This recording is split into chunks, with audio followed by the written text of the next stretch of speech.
നമ്മൾ ചാർവാകനെ കുറ്റപ്പെടുത്തിയിട്ട് കാര്യമില്ല.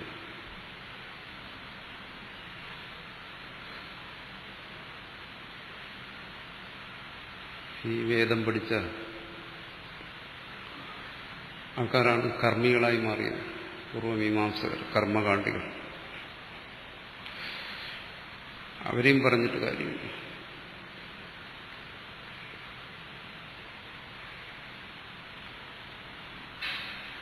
ശങ്കരാചാര്യരുടെ പേരിൽ ആക്ഷേപം പറയുന്ന ഒരു കാര്യമാണ്.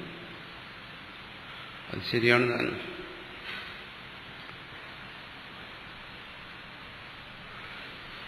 ഈ ഒരു തത്വത്തെ ആത്മബോധം, അദ്വൈതാത്മബോധം, അതാണ് ശങ്കരാചാര്യ തത്വം.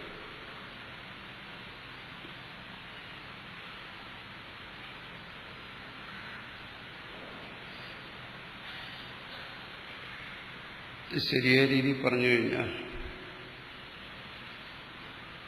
അദ്വൈതാത്മബോധത്തെ ശരിയായി നമ്മൾ മനസ്സിലാക്കാൻ ശ്രമിച്ചാൽ അത് തീരെ മാർക്കറ്റില്ലാത്ത ഒരു സാധനം.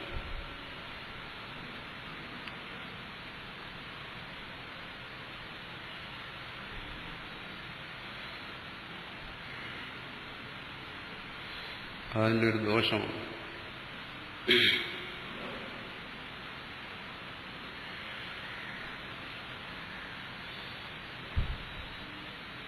നമ്മൾ കുറച്ചുപേരോട് വേറെ നിവൃത്തിയില്ലാത്തുകൊണ്ടിരിക്കുന്നു എന്ന് ഒഴിച്ചാൽ ഇതിനാളെ കിട്ടത്തില്ല.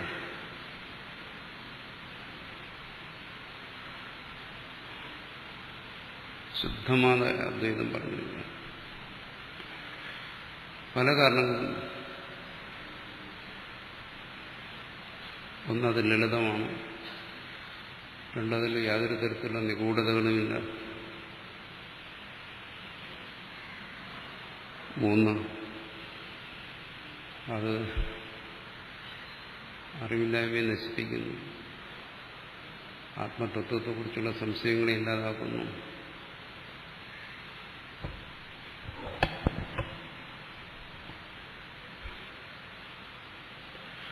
ഇങ്ങനെ നിരവധി കാരണങ്ങളെ കൊണ്ട് ഇതിന് മാർക്കറ്റില്ല.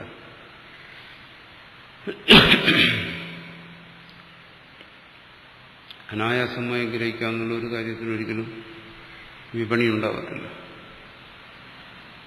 അതാർക്കും വേണ്ടാത്ത ഒരു കാര്യമാണ്.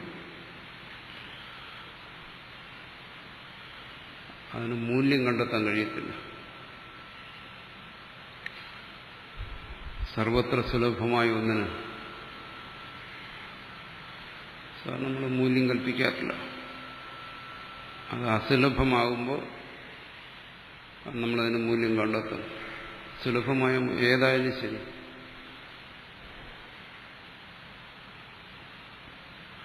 സൂര്യന്റെ പ്രകാശം നമ്മളതിനൊരു വിലയും കൽപ്പിക്കാറില്ല. അതിന്റെ മൂല്യത്തെ ചിന്തിച്ചുകൊണ്ട് ജീവിക്കാറേയില്ല. വായു, ജലം എന്ന് യാതൊരു മൂല്യം കൽപ്പിക്കാറില്ല. എപ്പോഴാണ് മൂല്യം കൽപ്പിക്കുന്നത്? കണ്ണിന് തിമിരം വന്നാൽ അപ്പോൾ പ്രകാശത്തിന് വില അറിയും. ശ്വസിക്കുന്ന വായു അശുദ്ധമായി കഴിഞ്ഞാൽ അപ്പോൾ അതിന് നമ്മൾ മൂല്യം കൽപ്പിക്കും. അല്ലേ? അശുദ്ധതയ്ക്ക് ഒരു മൂല്യമില്ല. അശുദ്ധി വന്നാൽ അവിടെ മൂല്യം വരും. അതിന് എവിടെ വേണം നോക്കുക. ശുദ്ധജലം ഉണ്ടെങ്കിൽ അതിന് യാതൊരു വിലയില്ല. പക്ഷെ അശുദ്ധി വന്നു കഴിഞ്ഞാൽ അവിടെ മൂല്യം കൽപ്പിക്കാൻ ഇത് ശരിയല്ല. അപ്പൊ സ്വാഭാവികവും ശുദ്ധവുമായിട്ടുള്ളതിന് യാതൊരു തരത്തിലുള്ള മൂല്യവും ആരും കൽപ്പിക്കത്തില്ല.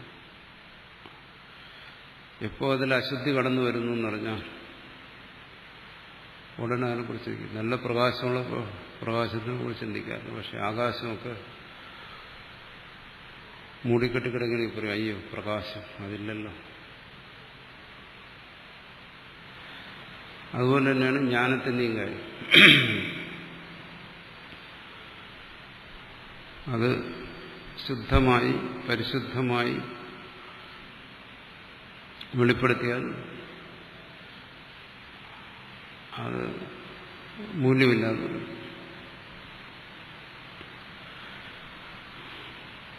അതേസമയം എന്തെങ്കിലും ക്ലിഷ്ടത പറഞ്ഞു കൊടുത്തു കഴിഞ്ഞാൽ ഉടൻ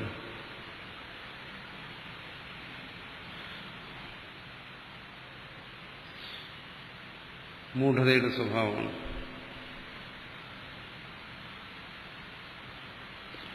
മൗഢ്യം അതിന്റെ സ്വഭാവമാണ്. ക്ലിഷ്ടതകൾ ഏർപ്പിടിക്കുക എന്ന് പറയുന്നത്. ബാലന്റെ സ്വഭാവം പറയുന്നതാണ് അവിവേകം. കുഞ്ഞിന്റെ സ്വഭാവം.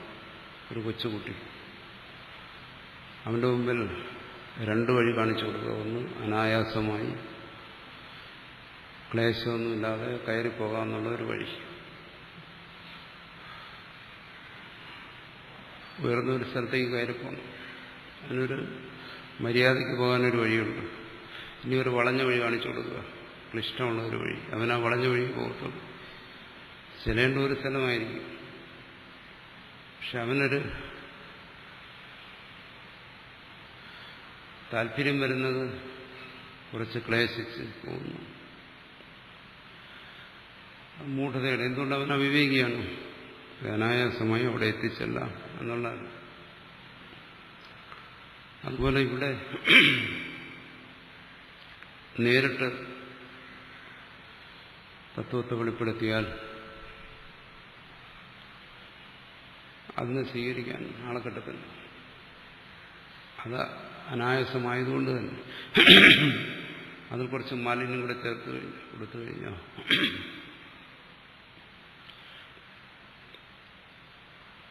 അതവർക്ക് ഇഷ്ടപ്പെടും. അതിന് വില കൽപ്പിക്കും.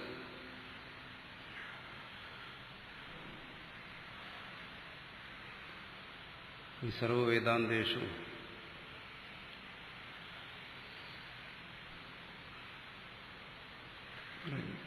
ഈ വേദാന്തങ്ങളിലെല്ലായിടത്തും ഉപനിഷത്തുകളിലും ആ പ്രത്യേകാത്മാവിനെയാണ് ബോധിപ്പിക്കുന്നത് സ്വസ്വരൂപത്തിൽ. അനായാസമായി ബോധിക്കേണ്ട ഒന്നിനെ ബോധിപ്പിക്കുന്നത്. പക്ഷെ അവൻ ബോധിക്കുന്നതോ, ഇവിടെ ഭാഷ്യകാരൻ ഒരേ സെന്റൻസിൽ തന്നെ രണ്ടർത്ഥവും പറയുന്നു, ഒരേ വാചകത്തിൽ തന്നെ.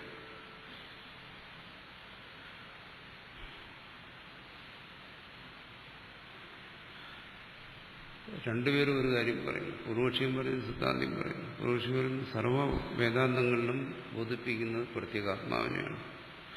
സിദ്ധാന്തിയും പറയുന്നു പ്രത്യേകാത്മാവിനെയാണ് ബോധിപ്പിക്കുന്നത്. അക്കാര്യത്തിൽ അഭിപ്രായ വ്യത്യാസമില്ല. പക്ഷെ ഒരു കൂട്ടർ പറയുന്നു അതിനെ ശുദ്ധമായി എനിക്ക് ഗ്രഹിക്കാൻ പറ്റത്തില്ല. പിന്നെയോ എന്നെ തന്നെയാണ് ബോധിപ്പിക്കുന്നത് തത്വമസി. പക്ഷെ കർത്താവും ഭോക്താവും സംസാരിയും ബന്ധനവും മോക്ഷവും ഒക്കെയുള്ള ഒരാളായിട്ട് എനിക്ക് എന്നെ മനസ്സിലാക്കാൻ പറ്റും. എന്നുവെച്ചാൽ മാലിന്യം ഉണ്ടായാലേ എനിക്ക് മനസ്സിലാക്കാൻ പറ്റും. ഭാഷ്യകാരൻ പറയുന്നതല്ല, അത് അത്തരത്തിലുള്ള യാതൊരു മാലിന്യമില്ലാത്ത ശുദ്ധതയാണ് നീ ഗ്രഹിക്കേണ്ടത്.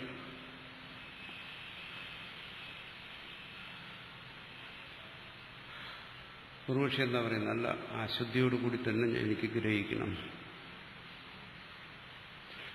എന്തിനാണ് നീ അശുദ്ധിയോടുകൂടി ഗ്രഹിക്കുന്നത്? പറയുന്നു ആ അശുദ്ധിയോടുകൂടി അതിന് അടുത്ത വ്യക്തമാക്കും.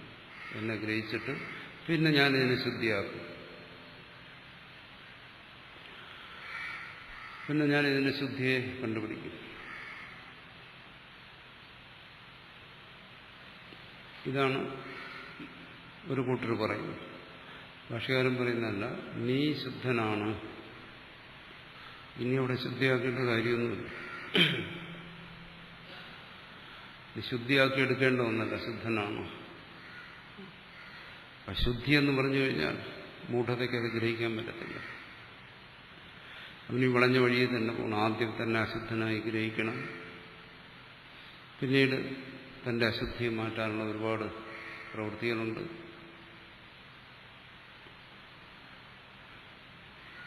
അതിലെ വാസ്തവത്തിൽ എല്ലാവരും ചെയ്യുന്നു. ശുക്രാചാര്യർ പറയുന്നു, ഞാൻ പറയുന്ന ഉപദേശം നിങ്ങൾ ഗ്രഹിച്ചു കഴിഞ്ഞാൽ എന്താ സംഭവിക്കുന്നത്? കൃതകൃത്യൻ, ചെയ്യേണ്ടതെല്ലാം ചെയ്തു കഴിഞ്ഞു, ഇനി ഒന്നും ചെയ്യാനില്ല. മറിച്ചാണെങ്കിലോ പറയും എനിക്കിവിടെ പലതും ചെയ്യാനുണ്ട്, എനിക്ക് മോക്ഷം നേടണം, എനിക്ക് ഒരുപാട് സാധനങ്ങൾ അനുഷ്ഠിക്കണം, എന്നിൽ ഇന്ന എല്ലാ ദോഷങ്ങളുണ്ട്, ജന്മജന്മാന്തരങ്ങളായിട്ടുള്ള ഒരുപാട് പാപങ്ങൾ എന്നിലുണ്ട്, അതൊക്കെ നിർമ്മാർജ്ജനം ചെയ്യണം, അതിനിയും സഹസ്ര ജന്മങ്ങൾ എനിക്ക് സാധനങ്ങൾ ചെയ്യണം. ഇങ്ങനെ അന്തമില്ലാത്ത അവസാനമില്ലാത്ത വിചാരങ്ങളിലേക്ക് പ്രവൃത്തികളിലേക്ക് പോകുന്നു. അവനിവിടെ കൃതകൃത്യത വരുന്നത്. പക്ഷെ അവനും പ്രമാണമായി സ്വീകരിച്ചിരിക്കുന്നത് എന്താണ്? ഈ ശ്രുതിയെ തന്നെ പറയുന്നു, വാഗാദി കർണയിൽ വേപൃതസ്യ കർത്തുരേവ വേദ്യതവ്യതാം ദർശിതി. അവൻ പറയുകയാണ് ശ്രുതി ബോധിപ്പിക്കുന്നു എന്ന് പറയുന്നത് ശരിയാണ്, പക്ഷെ കർത്താവായിരിക്കുന്ന എന്നെ ഞാൻ ഗ്രഹിക്കണമെന്നാണ് പറയുന്നത്. അങ്ങനെ ഒരാളെ ഗ്രഹിച്ചുകൊണ്ട് എന്താ പ്രയോജനമുണ്ട്. കാരണം എനിക്കിവിടെ പലതും ചെയ്യാനുണ്ട്, എനിക്ക് ഈശ്വര സാക്ഷാത്കാരം നേടണം. അപ്പം ഞാൻ പരിശ്രമിച്ച്, അത് അടുത്ത ഭാഷ്യകാരന്റെ ഭാഷയിൽ തന്നെ പറയും, ഇവിടെ അതിന്റെ താല്പര്യം അതാണെന്നാണ്.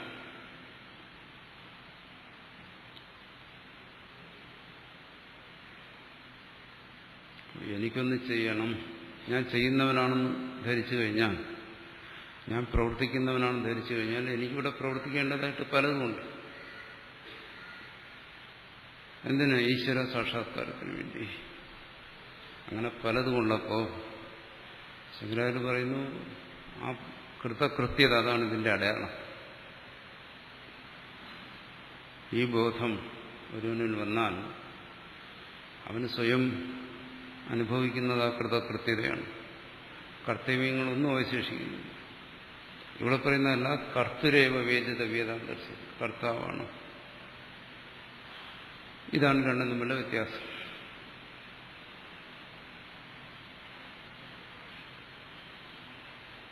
അങ്ങനെ ചിലർ